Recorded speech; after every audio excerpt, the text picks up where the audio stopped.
মঞ্চে ভাষণ দিচ্ছিলেন এক নেতা, হঠাৎই ভরা সভা থেকে ওই নেতাকে লক্ষ্য করে ছুটে এলো এক পাটি জুতো।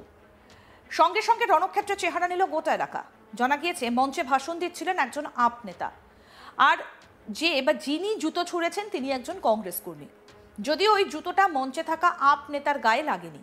এদিকে অভিযুক্ত কংগ্রেস কর্মীকে ততক্ষণে ঘিরে ধরে ব্যাপক মারধর শুরু করে দিয়েছেন আপ কর্মী সমর্থকরা। শেষ পর্যন্ত অবশ্য জনতার হাত থেকে ওই কংগ্রেস কর্মীকে উদ্ধার করে হাসপাতালে নিয়ে যায় পুলিশ। শুক্রবার 5ই ডিসেম্বর চাঞ্চল্যকর এই ঘটনাটা ঘটেছে গুজরাটের জামনগরে।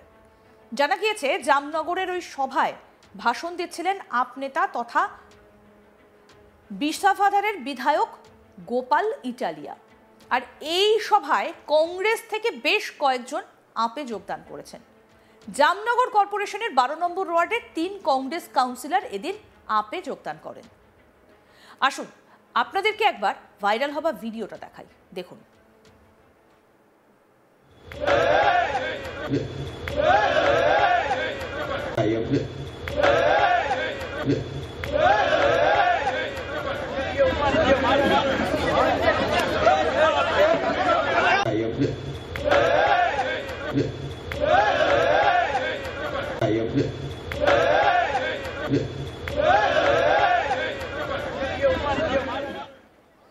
এদিন বেশ কয়েকজন 3জন কংগ্রেস কাউন্সিলর আপে যোগদান করেছেন।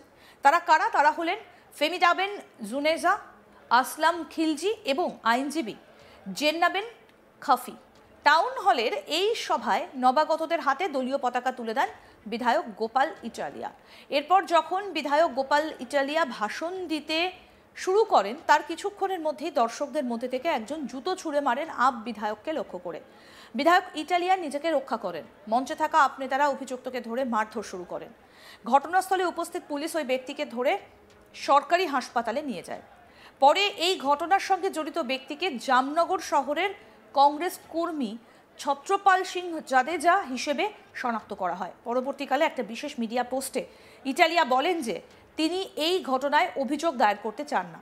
তিনি লিখেছেন, আমি কেবল তাকে ক্ষমা করে দিচ্ছি যে এই কাজ করেছে। ঈশ্বর যেন এই ব্যক্তি এবং তার পরিবারকে সুখী রাখেন। এই বিষয়ে এক্স হ্যান্ডেলে সরব হয়েছেন আপ দলের আহ্বায়ক তথা দিল্লির প্রাক্তন মুখ্যমন্ত্রী অরবিন্দ কেজরিওয়াল। তিনি পোস্ট করেছেন, গুজরাটে আপের ক্রমবর্ধমান জনপ্রিয়তা বিজেপি এবং কংগ্রেস উভয়কেই নাড়া দিয়েছে। আমরা বিজেপির ব্যর্থতা নিয়ে প্রশ্ন তুলি, কিন্তু কংগ্রেসই এই যন্ত্রণা অনুভব করছে। কিন্তু কেন? জামনগরে আমাদের জনপ্রিয় নেতা এবং বিধায়ক গোপাল ইটালিয়ার ওপর একজন কংগ্রেস কর্মী আক্রমণ করেছেন।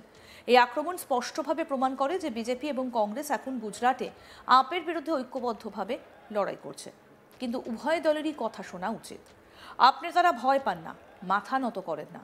গুজরাটের জনগণ এখন আপের দিকে এগিয়ে গিয়ে পরিবর্তন আনার সিদ্ধান্ত নিয়েছে এবং এটাই এই উভয় দলেরই নার্ভাসনেসের কারণ। বিষয়টা নিয়ে রাজনৈতিক চাপানো তো চরমে উঠেছে। গুজরাট প্রদেশ কংগ্রেস কমিটির সভাপতি অমিত চাভরা এই ঘটনার নিন্দা করে বলেন যে কংগ্রেসের কোনো ভূমিকা নেই।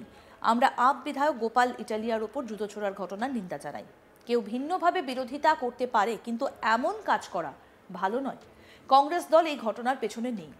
চাভরা আরও বলেন, 2017 সালে গোপাল ইটালিয়াই তৎকালীন স্বরাষ্ট্রমন্ত্রী প্রদীপ সিং জাদেজার ওপর জুতো ছোড়া করিয়েছিলেন। পরে ছত্রপাল সিং জাদেজার একটা ভিডিও সোশ্যাল মিডিয়ায় ভাইরাল হয়, যেখানে তাকে বলতে শোনা যায় যে তিনি প্রাক্তন স্বরাষ্ট্র প্রতিমন্ত্রী প্রদীপ সিং জাদেজার প্রতিশোধ নিয়েছেন। অনেকদিন আগে গোপাল ইটালিয়া যখন গুজরাটের স্বরাষ্ট্রমন্ত্রী ছিলেন, তখন প্রদীপ সিং জাদেজার ওপর জুতো ছুঁড়েছিলেন। আজ আমি সুযোগ পেয়ে গোপাল ইটালিয়ার ওপর জুতো ছুঁড়েছি। আপ রাজ্য সাধারণ সম্পাদক মনোজ সোরাথিয়া এটিকে নিম্ন স্তরের কাজ বলে অভিহিত করেছেন। এই অসামাজিক উপাদানগুলো হর্ষ সংঘভির পুলিশের দল দ্বারা বেষ্টিত হয়ে সভায় এসেছিল এবং জুতো ছুঁড়ে মারে। তিনি বলেন, বিজেপি এবং কংগ্রেস গুজরাটে আপের ক্রমবর্ধমান জনপ্রিয়তা এবং প্রচারণায় ভীত। যদি তারা গোপাল ভাই ইটালিয়াকে জুতো ছুঁড়ে ভয় দেখাতে চায় এবং আপকে থামাতে চায়, তাহলে সেই লোকেদের কান খুলে শোনা উচিত যে আপ এই ধরনের ঘটনা থেকে বিরত থাকবে না। আসুন আপনাদের ভাইরাল হওয়া সেই ভিডিওটা দেখাই।